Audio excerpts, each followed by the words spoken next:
So here we are going to see how the conditional branches and how they are executed. Now, one of the things with conditional branches is we have to calculate your destination address, right?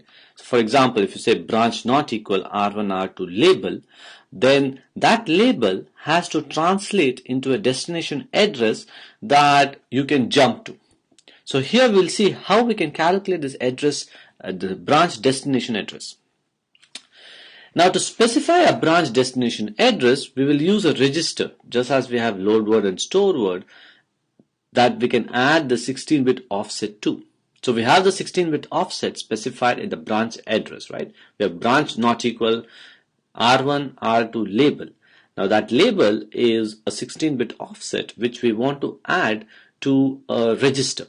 Then we can calculate the effective address. And what register we're going to use for that? We're going to use the program counter, right? Or what we call as the instruction address register.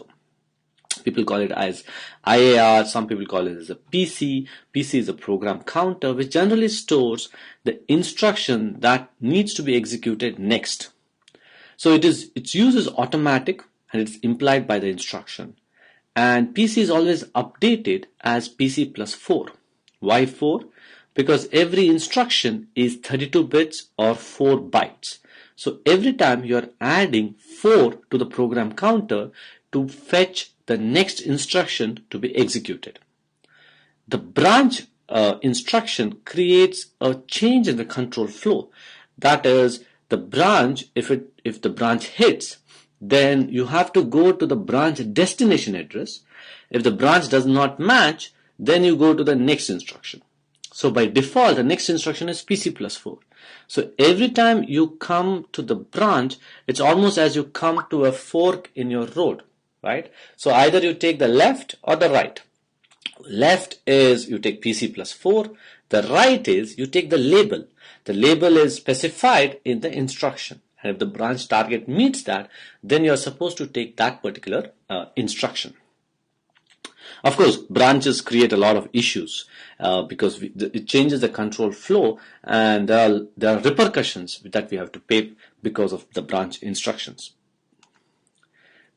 Now, because we have 16-bit offset, the branch distance is generally limited to plus or minus 2 power 15 minus 1 instructions from the branch instruction.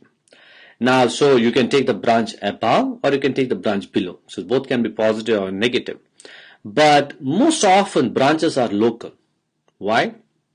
For example, you would write a code which say for I equal to 0, I less than 100, I plus plus, then you write a small piece of code, and this is a loop that iterates, right?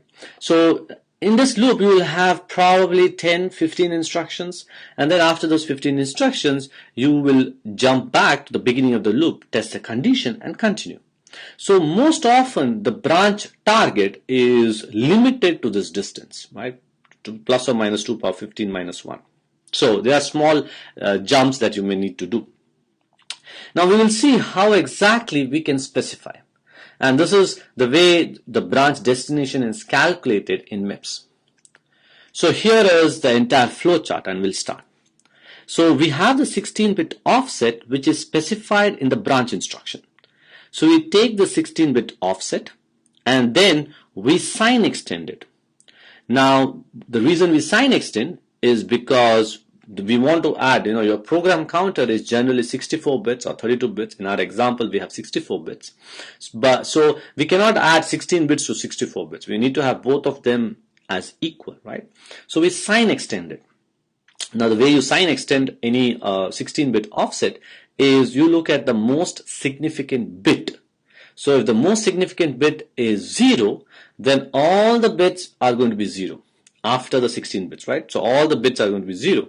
Similarly, if the most significant bit is 1, then you're going to sign extend all of them to be 1. Okay? Now in addition to this, there are these two zeros that are appended. One of the reasons why we append 2 zeros at the end of this offset is to increase the range of your branch destination instruction.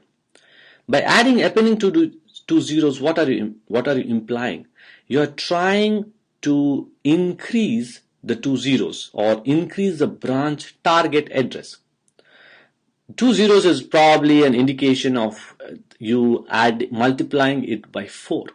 Now most of our instructions are 32 bits, right? So by appending 2 zeros, you're just providing a mechanism to multiply things by 4. Now if you see the last two addresses of your instruction, they would be possibly be 4, which is 100, or 8, which is going to be 10000, or 12, in case it will be 1100, and if it is 16, it's going to be 1 followed by 4 zeros. So if you notice, there is going to be 00 always at the end of it, right? So that's the reason why we can always append 2 zeros at the end of the 16-bit offset. Okay, so by adding 2 zeros, we are just multiplying it by 4. That's all we are doing here. Okay, so you take the 16-bit offset, you append 2 zeros, so you get 18 bits, and then you sign extend it. So all the zeros or ones depending on the most significant bit of the 16 bits. Now it's important to sign extend because your offset can be both positive or negative. Now once you get the 64-bit offset, which is sign extended and to which you are already added 2 zeros at the end, you will then add that to the PC. Now the PC by default is always incremented by 4. Right? Because you are always assuming the next instruction to be PC plus 4 irrespective of the instruction. So you do not know that the instruction is branch. So always you are going to add PC plus 4. So here if you notice, this particular addition is PC plus 4, right? So you're adding 4 to it. So you get PC plus 4, which is 60. You're already incrementing the program counter to which the branch target is being added. Right, so you add the offset, which is sign extended appended by 2 zeros to the PC plus 4 value to calculate your target branch address. Now there's a question mark there because we don't know which address it's going to pick. Is it going to pick the PC plus 4 plus the label, or is it going to just pick PC plus 4?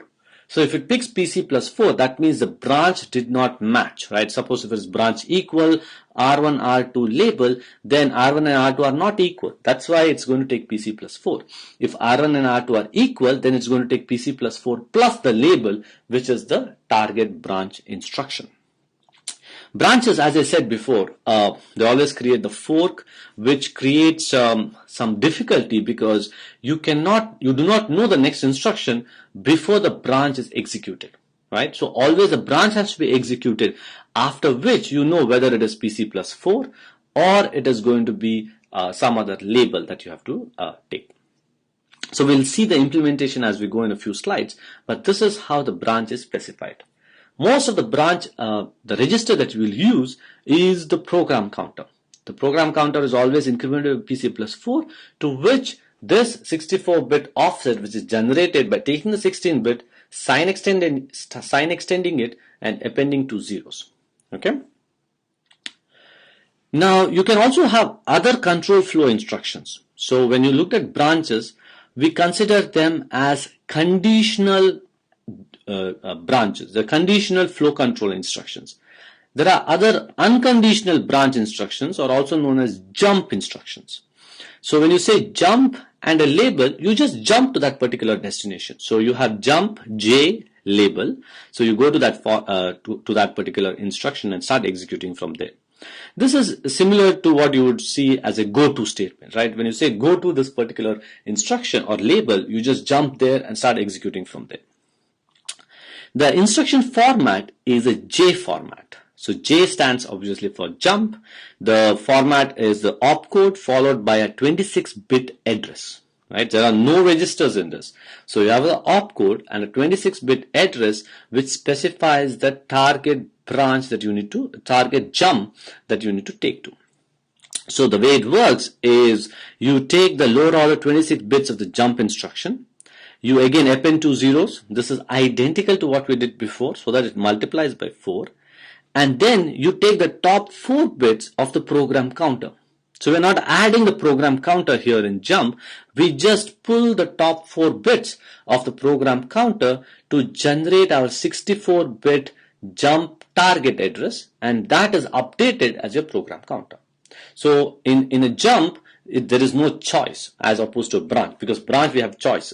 In jump, you just jump to that particular instruction. So you take the 26-bit offset, you append 2 zeros to get 28 bits, and then you pull the top 4 bits of the program counter to get 32 bits, right? To get 64 bits in this particular case, and that becomes your target program counter.